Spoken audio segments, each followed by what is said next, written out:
روز 1 اکتبر سال 2023 بعد 35 روز جستجوها جنازه حاجی بهاءالدین حیدروف ساکن 49 ساله دهه گذر مغیان جماعت مغیان شهر پنجکند را از دریای زرافشان در کنار دهه در ناحیه عینی پیدا کردند. یکی از نزدیکان مرحوم در صحبت با پایگاه خبری بامداد خبر داد که جنازه حاجی بهاءالدین را شام 1 اکتبر به ده آوردند و صبح دوشنبه 2 اکتبر به خاک سپاریدند.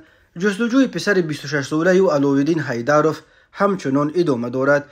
یادآور می‌شویم بهاءالدین حیدروف سال تولدش 1974 و پسر او علاءالدین حیدروف سال تولدش 1997 ساکنان دهه گذر مغیان جماعت مغیان شهر پنجکند که روز 27 آگوست سال 2023 با ماشین تویوتا لند کروزر رقم دولتیش 2222 از شهر خوجند به طرف پایتخت سفر کردند و در شورای خوجند دوشنبه بی‌درک شدند. این حادثه روزی رخ داد که بسیار از مناطق تاجیکستان از جمله مناطقی که شورای خوجند دوشنبه توسط آن می‌گذرد با سیل و بارانگری شدید روبرو شده بود. بر اثر این سیل و بارشات بیش از 20 نفر به هلاکت رسیدند.